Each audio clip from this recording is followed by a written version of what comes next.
Jimmy on the beat, boy.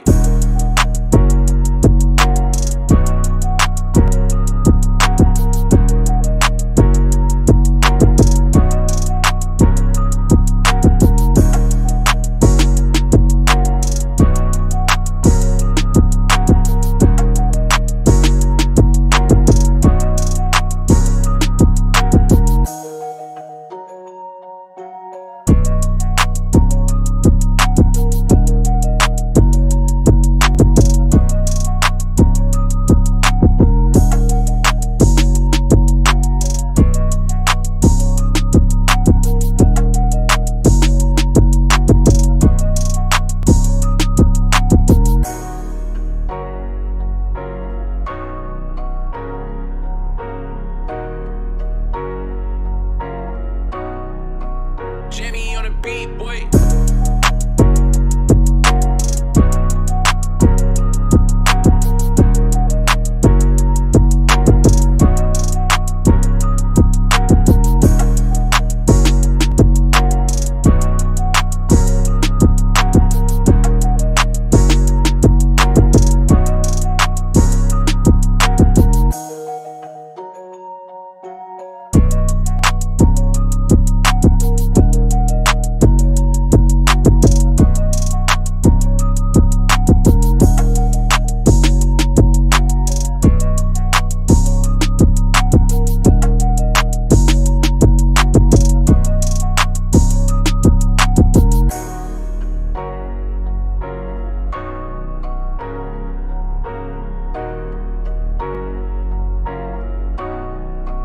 Jimmy on the beat, boy.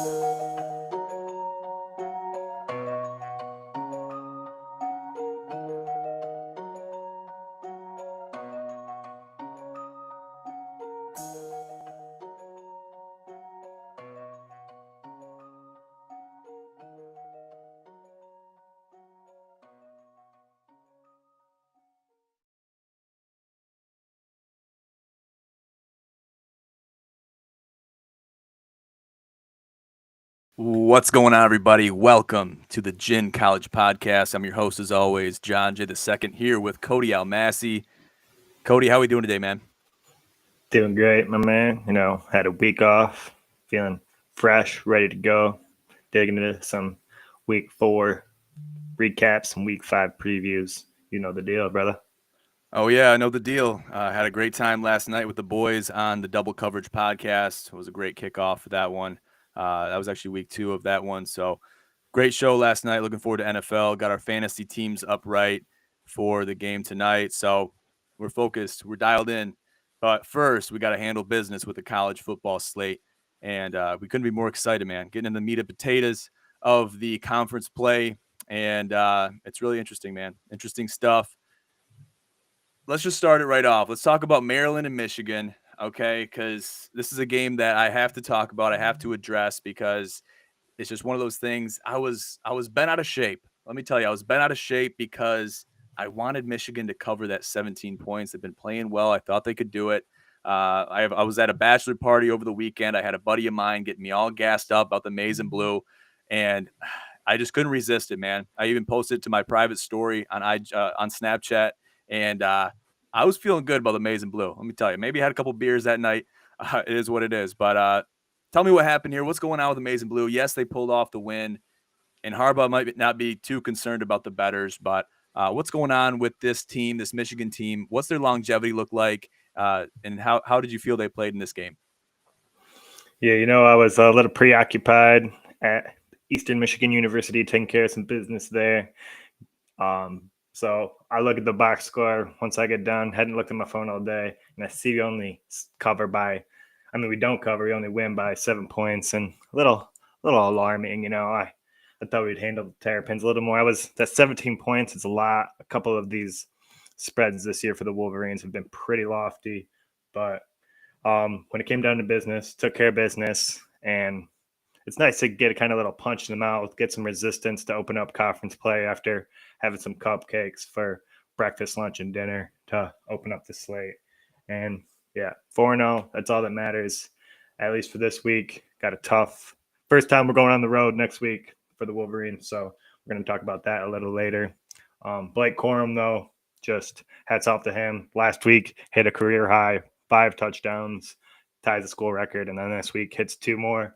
First time he's ever carried the ball 30 times, and first time he's ever rushed over 200 yards, 243 yards for the big guy there. He's not that big, but he looked big, felt big on Saturday afternoon against the Maryland Terrapins, and a couple of breakaway runs were kind of the difference makers for the Wolverines, and a couple Tualia Tagovailoa interceptions as well that the Michigan defense was fortunate to pick them up. But yeah, we'll talk about the Wolverines a little bit more later and their trip to Iowa City. Yeah, we'll talk about it a little bit. Real quick, though, I want to ask you a question about Harbaugh. So I heard through the grapevine, this might have been from you, might have not been. How's Harbaugh as a coach? We've seen a lot of Harbaugh. We've grown close to him. Even me, someone that's not a Michigan fan, but I take pride in the program. I watch him. Obviously, their in-state team, major Power 5 FBS team. Is he just trying to win games by the skin of his teeth? Is he playing conservative? And if so, why is he doing that?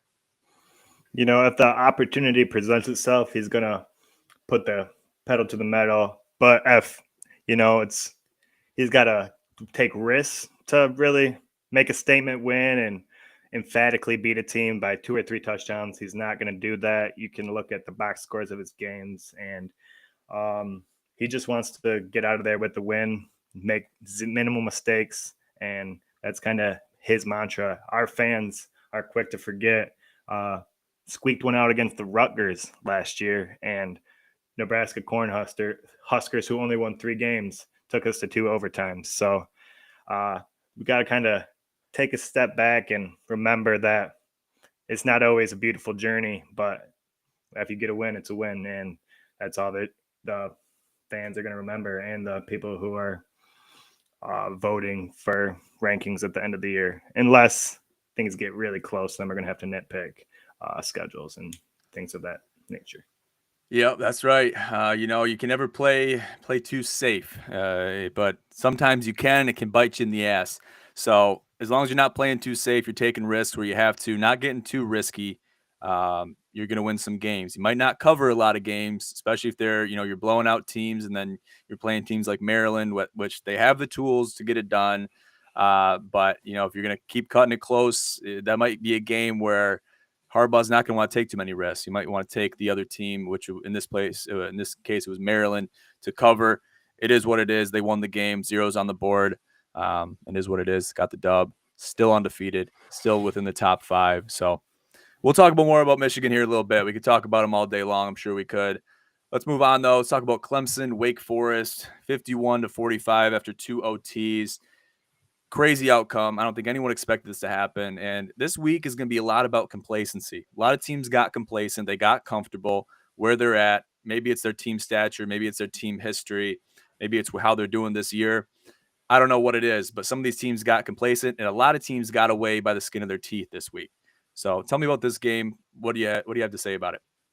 Yeah, absolute barn burner shootout, however you want to label it. The over and under set at 58 points, and it hits 96. So absolute, just another game this weekend. We'll talk about another one in a couple games here that just all offense, very little defense. Dabo Swinney, he had a quote about his defense during that game. He said, "The only good thing about the game defensively is we gave up 6 touchdown passes, not 7. And he's referring to Clemson stopping the Demon Deacons in second overtime as a 4th and 6. Sam Hartman, who had already thrown for 6 touchdowns in the game, was unable to throw for his 7th. And that's what his quote is referring to. And yep, them DBs are going to be in film room getting their asses tore up. I've been there before on the defensive side where your coach is showing you some film and he needs answers, and you just don't got them because wide receivers on both sides of this game were scoring easily and often. And if you like offense, there's a thing of beauty. DJ Uyunglele, he's already surpassed his touchdown total from last year in 4 games this year. So Clemson statement win.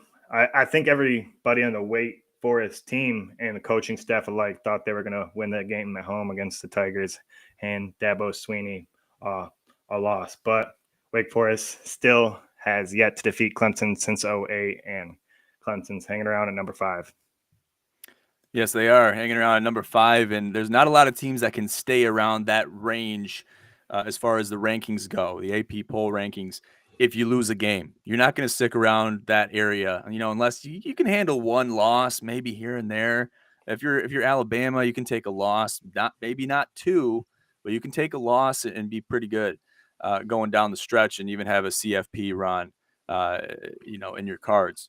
So you're just playing with fire a little bit too here. Like we said, like we titled the podcast last week when it was me and Chuck, a lot of these teams, their backs are against the wall, especially teams with one loss. Their teams are against the wall. Their backs are against the wall because, they're really risking their CFP runs. And if they don't make it, they don't make it. And that's going to be a reflection on their team, especially if they're teams that are built on winning. And these programs are built on winning year after year, regardless of who's in there coaching. It's going to be affecting the program. It's going to be affecting the name. We're already seeing that happen with the Spartan Dogs right now, and we'll talk about that here in a little bit. But easy to take this one for granted as a win. But I bet Dabo Swinney is going to be chewing some ass in that film room. Probably this whole week he was, and he doesn't seem like a guy that really jumps a lot of ass, but I can see him doing it for this game. What do you think? Yeah, man. End of the day, like we said, he's lucky. He's just happy to get out of there unscathed, not taking his first loss to Wake Forest in his entire career. But yeah, I know there was many points in that game where he thought he might be taking that loss, and their backs are against the wall, as you would say. We're going to talk about them in our preview. They got another tough matchup ahead of them, so he's definitely nitpicking them this week in the film room. Yes, he is. So let's take that one with a grain of salt. The Clemson Tigers get away with the skin of their teeth intact against the Wake Forest Demon Deacons. And this is going to be a wake-up call for these teams. We're going to be talking about a couple teams here still on the slate. These teams that won by the skin of their teeth, barely won. Hopefully that, for these fans, that was the wake-up call they needed without taking an L. Because you take an L this early on, your backs are really against the wall. You're pressed up against the wall like this, and your options are limited from there. And you never know what can happen. Yeah, all these teams are trying to make a run, and it's going to hit the fan. It's going to hit the fan before long because there's going to be a lot of great matchups where one of the teams are going to have to take it on the nose, and it's just the reality of the situation. So, yeah, this is one of those conferences. Yep. This is just real quick. One of those conferences where anything could happen at the end. Clemson looks pretty good the rest of the way, but this could be a lot of teams could be with one loss, like you're saying, and we could definitely see a rematch of some great matchups in the ACC this year. So anything could happen. Yes, it can. Anything can happen. That's why college football and college sports in general are so amazing to watch and take part in, because they're so unpredictable. Things can happen that you never prepared for, and it's college football. Gotta love it. Can't get enough of it. If it was here all year long, I don't think I would get tired of it. I don't think I would get sick of it. And I'm obviously saying that because it's not the case, but I'm saying that right here, right now. I don't think I get tired of it. Cody, I don't think you would either. And that's just how it is. So let's move on. Let's get a little bit more into the nitty gritty here. Let's talk about Billy Napier, Florida Gators against Tennessee and the Volunteers. Volunteers win this one 38-33. Did we see this one coming? You really can't mess with Tennessee and the Volunteers at home. That's just how it is. And that's just how the team that they're built upon. Billy Napier is still new to the Florida program, still trying to build that chemistry with the Florida Gators. Close game, though. Close game. This was a barn burner. This could have went either way, too. Tell me about this one, Codes. Yeah, Hendon Hooker, I've been high on him all year. He's really starting to build a great resume down there in Knoxville. And, yeah, it's tough to win in Knoxville. Those fans get crazy. This year, I think it's going to be tougher than most because the Volunteers, they look like they got some swag this year. And, they're looking good in the SEC picture. Florida, Billy Napier, we got a feel for him a little bit. They got a tough, rigorous schedule to start the year.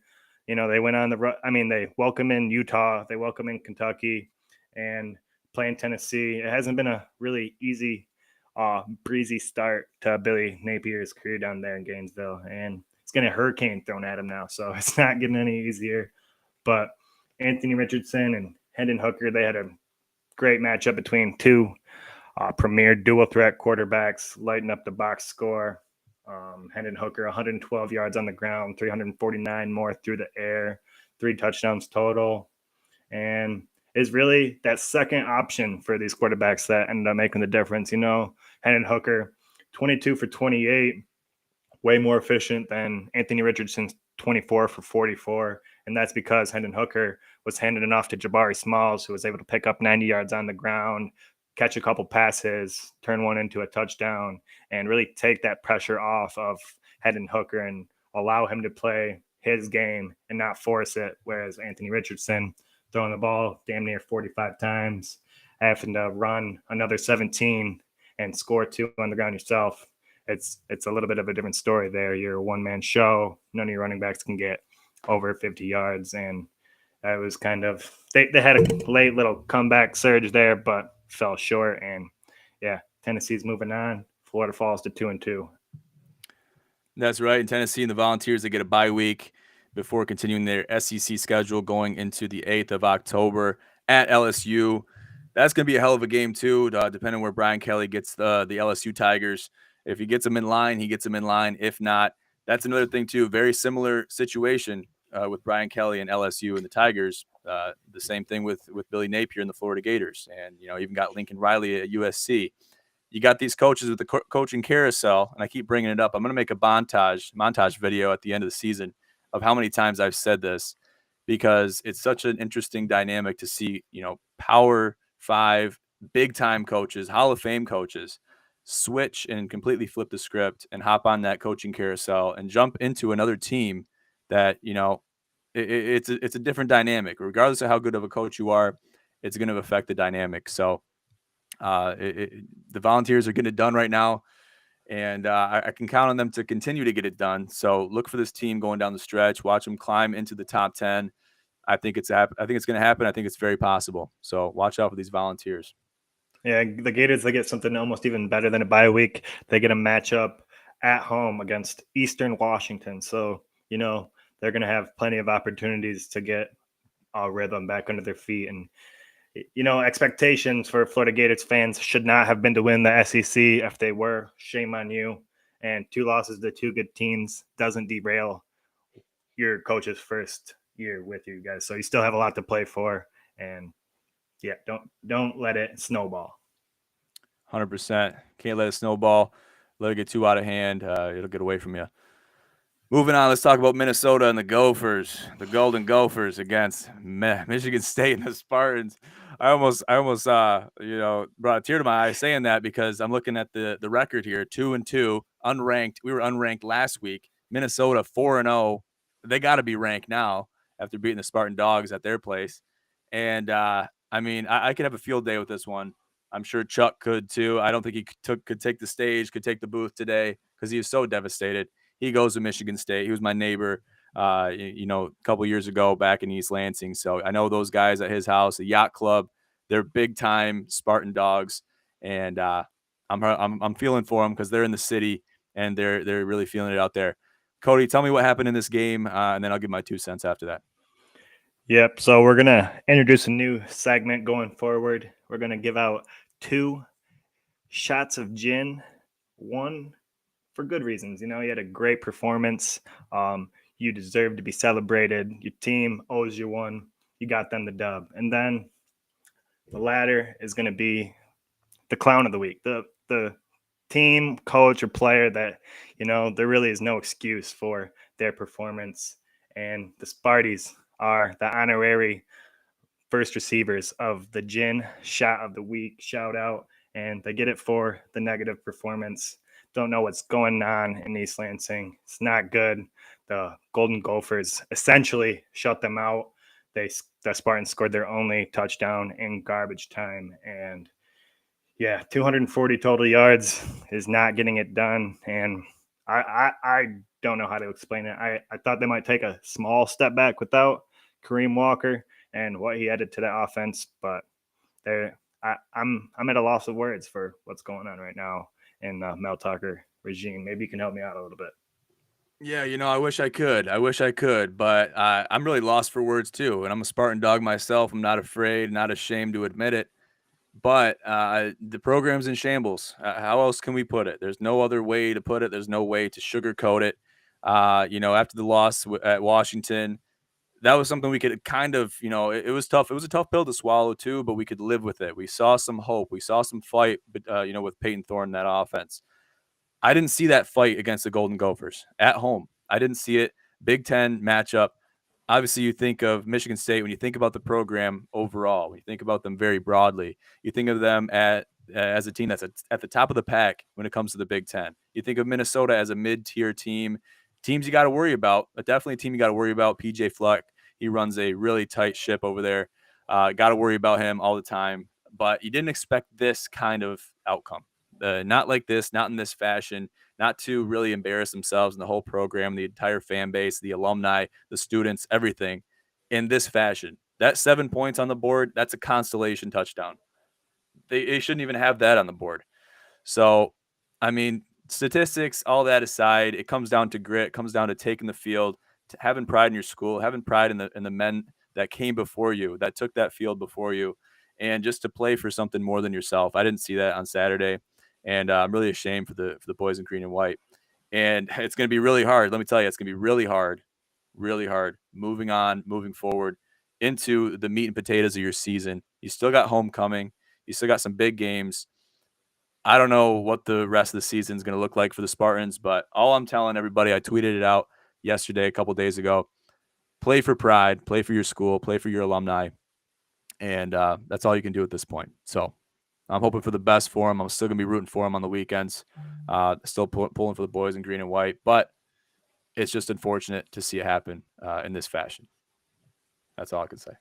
Yeah, definitely. And this is a little bit different scenario than Florida's in, taking 2 losses. This is not what was projected for Michigan State and Mel Tucker, at least not this early, to take 2 losses this early in the season and build off such a great inaugural year with him at the helm there. So, yep, they got to find out what's going on quickly, because they head to Maryland, and those 4 receivers that Tagovailoa is throwing to are some dogs. So they're going to be looking to attack that secondary.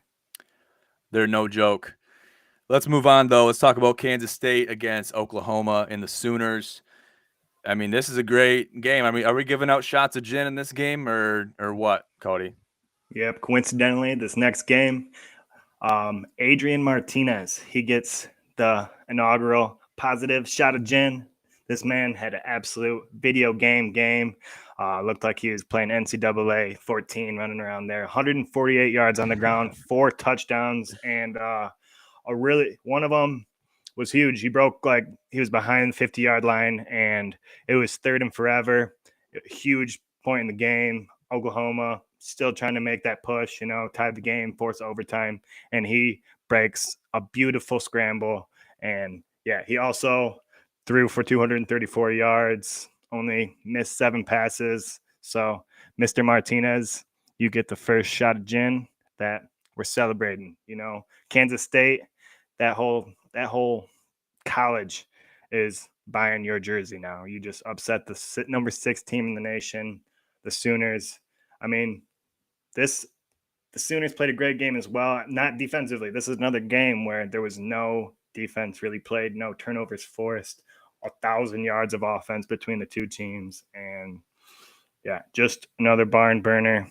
Kansas State wins again, and Norman, something they're starting to get familiar with. Yeah, 100%, and this is a huge win for Kansas State. Huge win for Kansas State, huge loss for the Sooners in Oklahoma, and a devastating loss nonetheless. Now their backs are against the wall. Similar to what me and Chuck were talking about last week. These guys, their backs are against the wall. If they want to play that, they still have a chance. They still have life left in their season. But, it's just one of those things where it's an unfortunate occurrence. It's an unfortunate sequence of events. And, speaking to that, there's a substitution loophole, which I was reading an article today on footballscoop.com. Got to shout out the boys, footballscoop.com. They were talking about a substitution snafu where Oklahoma was substituting a player. There was a 10-second runoff. They were unable to get the snap off to get that final playoff at the end of the game. And that was the determining factor. That was the ace in the hole compared to these guys over that Football Scoop. And they said that's why they lost the game. Now, that may or may not be the case, but it's a deciding factor. It's knowing the loopholes, knowing the rules, knowing the laws of the game. And Kansas State, they took advantage of it. So it's just one of those things, man. That's why college football is so impressive to watch, so impressive to take part in, because you have those loopholes, you have these rules that not every coach might know about, and you can use them to your advantage. It's like a chess game. You play chess, you know some more things than your opponent, you're gonna come out on top. So that wound up happening. They got it done, and well done, Kansas State. Give them a shot of gin. Take two if you want. Especially for Adrian Martinez. He's the boy, definitely man of the match. So yeah, he definitely deserves to, because this man was a Cornhusker last year, playing for Scott Frost. So his hindsight to get out of there, and sidestep that disaster, just hats off to him, because he is thriving in his new threads in the purple and white. Definitely hats off to Adrian Martinez and the entire Kansas State team for getting the job done against the Sooners. Moving on, though, let's talk about USC and Oregon State. USC squeaks by. It's another team where they won by the skin of their teeth, won 17-14 at Oregon State in Corvallis, Oregon. Cody, tell me about this game. How did USC win this game? And did USC win the game, or did Oregon State lose the game? That's the question I have for you. Man, I thought that Oregon State had USC dead to rights in this one. I kept checking the box score. I was watching another game, but I kept peeking on this one, and Oregon State, they gave it away, Chance Nolan, the quarterback there, gunslinger. But, gunslingers are notorious for turning the ball over, and he did it 4 times against the USC Trojans, and really gave the number 7 team a path to survive this upset. And it's a shame, about the Trojans. They took those turnovers. They were given to them. We can't take them away from them. And when they were given those turnovers, they turned them into points half the time. And then the last one was to seal the deal and the game. And 17-14, USC gets out of there, really leaning on their transfers. Caleb Williams, Jordan Anderson connect at the end of the game to give him the go-ahead touchdown. And then Travis Dye, he got the ball 19 times, ran for over the century mark. And, he's from Oregon, and we all know where Caleb Williams, Jordan Anderson are from. It's transfer you over there. And they survive to live another day. And I don't know what to say about this game. It's an interesting one. Yeah, I think Lincoln Riley, Caleb Williams, the entire USC Trojans team, they're on the ropes right now. They're on the ropes. They're being tested. And like I said about a previous game, and we don't have to get into details, but these teams that are big class teams, that are top 10 teams, that are, they have something to fight for, undefeated teams, they're getting by the skin of their teeth. If they take advantage of this opportunity to win a game, but also learn a lesson, that's going to work out better for them, their fans, their alumni, everybody, because they're going to learn from it. If they don't learn from it, if they remain complacent, which a lot of teams did in week 4, then I don't know. They're going to lose games. They're going to have their backs against the wall. One loss, your backs are against the wall. If you get 2 losses, you're pretty much, through the wall at that point. You're through the wall, and you don't want to be through the wall. You really don't even want your back against the wall. But having your back against the wall is a little bit better than getting steamrolled through the wall. So I think USC, they got something to focus on. They got something to look forward to, and they got to be careful, because if they get too complacent, they get too comfortable where they're at, they're gonna take it on the nose. And just like, I got to keep quoting Chuck, because he spoke a lot of logic last week. The Pac-12, and especially Oregon State, that's where teams go to die. And that's evident. And we almost seen USC and the Trojans be the latest victim of that statement. So It's And maybe they one of those didn't things. become the victims, but they may have provided the blueprint for other teams to be able to upend the Trojans. If you can replicate their defensive performance and your quarterback doesn't turn the ball over 4 times, putting yourself in a pretty good position. So maybe Corvallis provided the blueprint on how to kill the Trojan. Yes, sir. Yes, sir. They did. And you cut Chance Nolan's interceptions in half, or even take it down to 1, or 0 interceptions. That's a completely different game. You're looking at a completely different box score at the end of it. So anything could have happened. What happened happened. 0's on the scoreboard. USC gets out of there by a field goal. So got to be fortunate if you're a USC Trojan. Good stuff. Good stuff. That's the that's the reality of the situation, and that's how it is, cut and dry. That's how it is, cut and dry. I spoke out of turn. Actually, I said that was week 4. That was week 3. That was week 4, right? Yes, I'm getting all mixed up between NFL. We're about to, yeah. I didn't speak out of turn then. I was right. I was right the first time, ladies and gents. I'm getting mixed up. So let me just explain myself real quick, then we'll move on to week 5. But I got to be clear. The weeks are 1 week off between NFL and college football, right? So we're going into week 4 with NFL. We're going into week 5 for college football. So yes, sir. A little bit understandable there. You know what I'm saying? I got my head in a lot of areas. That's all right. Yes, sir. Yes. Let's move on. Let's go back. Let's go full circle here. Let's talk about Michigan and the Wolverines facing off against the Hawkeyes of Iowa. Tell me about this game. We're going to dive a little bit more into some stuff that we were talking about here earlier. How's this Michigan team looking? Iowa's no joke, playing at their house, first away game. What are we thinking here? Yeah, man, it's going to be people thought last week was going to be a test. I think this week is going to be a tougher test. Really, Michigan's going to have to push their boundaries offensively, and JJ McCarthy's going to have to do a little more than hand the ball off 30 times to find a way to win in Iowa City. Something Michigan has not been able to do since 2005. Have not got a dub in Kinnick Stadium since 2005. So that's 17 years. That's a daunting statistic. And I'm going to be working for Eastern, doing a replay for the big board, homecoming, welcoming UMass. So I won't be able to watch this game. I'm a little bit happy because I think, the blood pressure would be a little high. The anxiety would be getting to me because I don't think it's going to be easy. I mean, last time these two teams played, it was in the Big Ten title game. Michigan crushed them 42-3, but two different teams. Right now Iowa is boasting the best scoring defense in the nation, only allowing 5.8 points per game, so under a touchdown. And yeah, it's a little bit intimidating, and something's going to have to give. I think the spread's a little bit high. Michigan's an 11-point favorite. I can definitely see them getting out of there with a field goal or a touchdown only, giving them the dub. But the metal's going to meet the road in this one because Iowa has not given up a rushing touchdown all year long. And Blake Quorum leads all scorers and touchdowns, wide receivers and running backs. He scored 9 on the ground. So something's got to give there.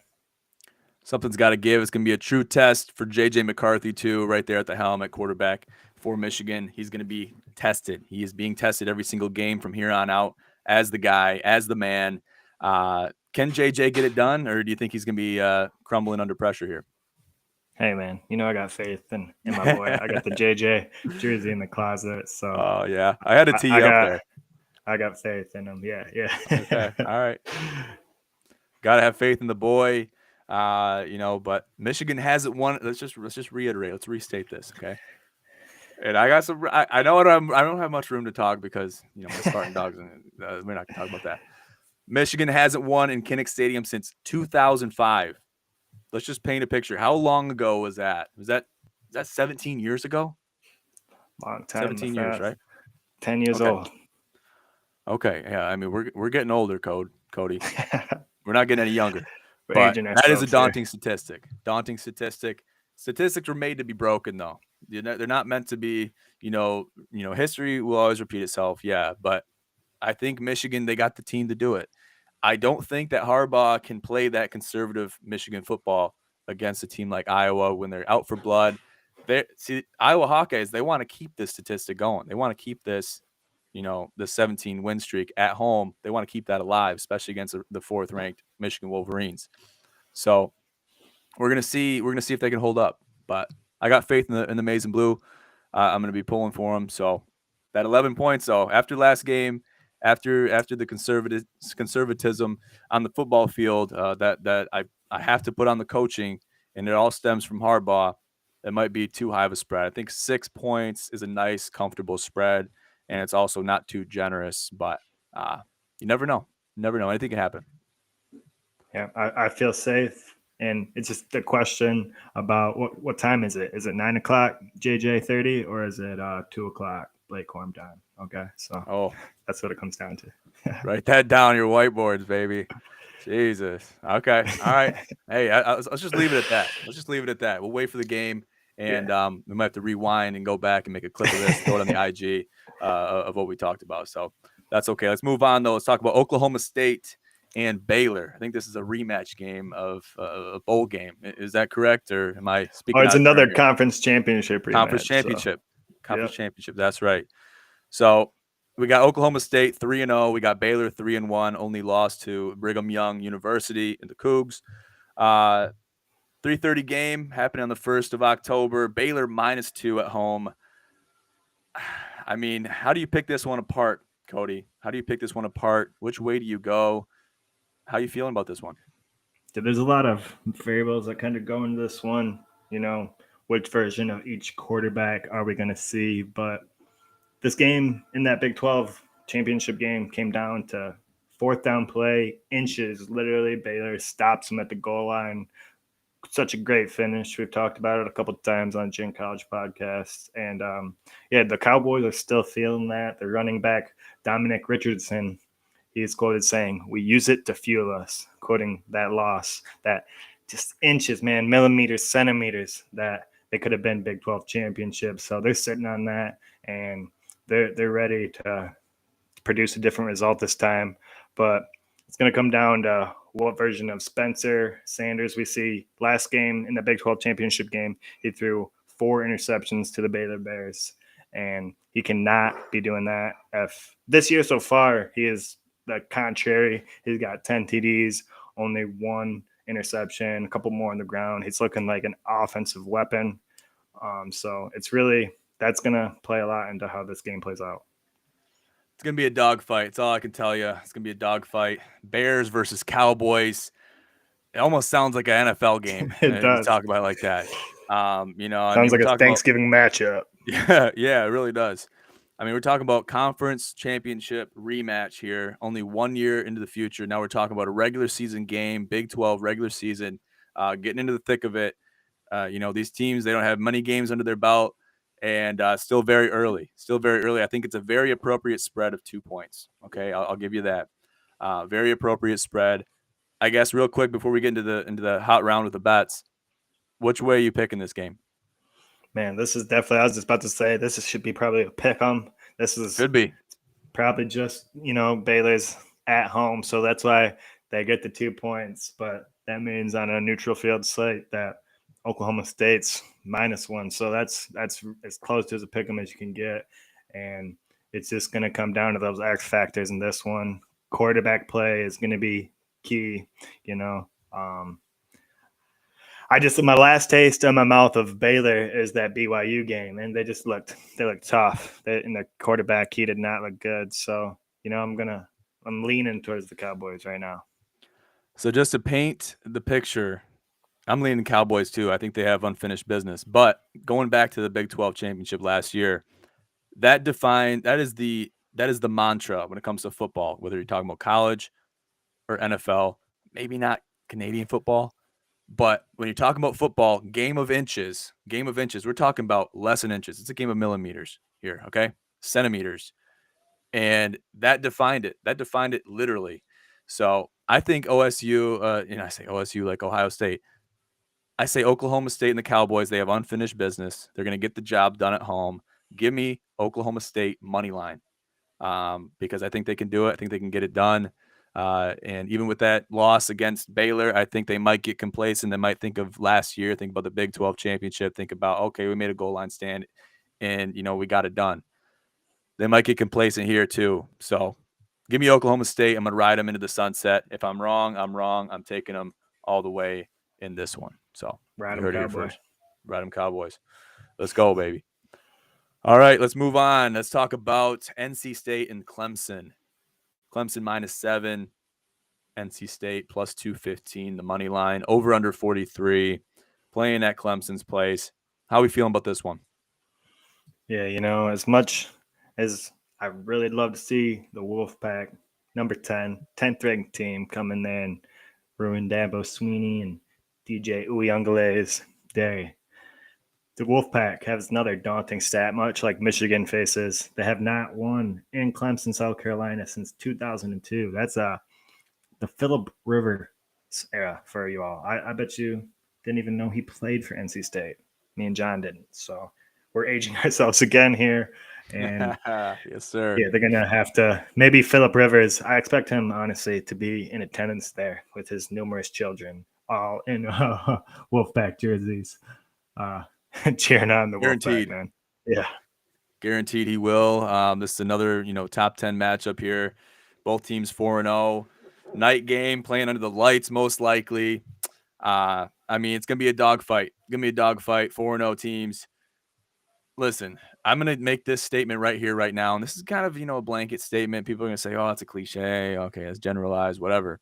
There's going to be some upsets this weekend that we did not plan for. Okay, there's too many games that could go either way, regardless of rankings, regardless of who went there, any of that. There's going to be upsets that happen. Okay, we got to be prepared for that. And it's almost, you got to look at, going into this part of the season in college football, you almost got to think of it similar to March Madness, because there's going to be upsets going down the stretch. There's going to be scripts that get flipped constantly.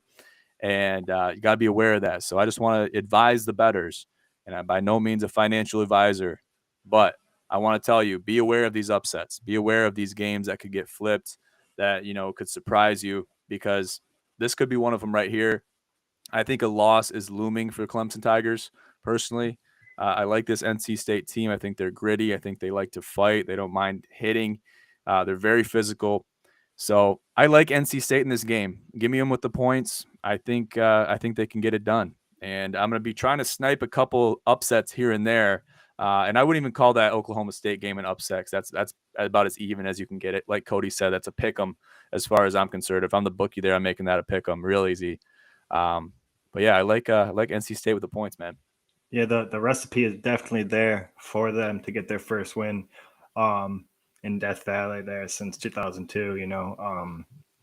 They won last year 27-21. The Wolfpack did at home against the Clemson Tigers, kind of slapped them in the mouth. First team to do it in 2021, and put Clemson on notice. And that's the same quarterback. His name is Devin Leary. He's going to be throwing the ball for him again in this one. And he threw 4 touchdowns, including the game winner last year. So he's going to be looking, he's, like you said, hard hitting. He's not afraid to take a couple hits, get back up, or even just get one off last moment, take a lick in the mouth. But he delivers a touchdown pass. So, and Clemson's exhausted after that barn burner with Wake Forest. And there's plenty of film of how to expose those young defensive backs for the Clemson Tigers. So the recipe is there for an upset. That's for sure. 100%, man. 100%. It really is. It's there. There's going to be a lot of those recipes, and some might call them recipes for disaster, but I think it's just the reality of the situation, because you're going to see upsets. You're going to see a lot of crazy things happen that you didn't expect to see. And that's just how it's going to get into the meat and potatoes of the college football season. For every conference play game, every game that you might get a random team come in there and play you, you're going to have some crazy games, some crazy upsets that occur. And that's just that was part of the prophecy the whole time. So things to watch out for, and things to expect. So got to be expecting them. Can't be surprised. I got too many people that are like, oh, man, these guys should have won this game. There's no reason they shouldn't have won this game. I'm like, man, in some cases that's true. But in other cases, you got to look at the big picture. You got to look at what's really going on. So I think this is one that could obviously go in the way of NC State, but I guess we'll see. I've been surprised before. Let's move on to the quick pick 'em round. Let's go into the hot takes, the hot picks. of the betting segment. So this wraps up the GCP every single week. So first game we got is Kentucky against Ole Miss. I got to be repping my jersey today. Put it in the camera. Big Jackson Dart guy over here. Cody, who do you got in this game? And the spread kind of surprised me. Knowing who Kentucky is, the Wildcats, it kind of surprised me looking at this spread. Mississippi, Ole Miss, -7 at home against Kentucky. How are we feeling about this spread? How are we feeling about this game? Yeah, man. Right now, just glancing at it, I'm loving Kentucky. Will Levis could be the difference maker. Ole Miss hasn't really had tough competition as of yet. Kentucky's a little more tested. That's my main reasoning for that. So I kind of leaning towards Kentucky Wildcats +7. No offense to the land shark there. Hey, that's okay. That's all right. I actually want Kentucky with the points too, or I'd take Ole Miss money line. I think it's going to be decided by a field goal. This is going to be a gritty game too.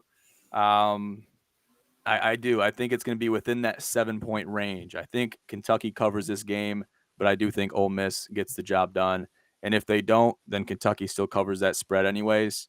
You feel really good about Kentucky +7. That's all I'm going to tell you. And I feel pretty good about that bet. I'm about 85% with the Kentucky +7. And that's a pretty high percentage with any bet.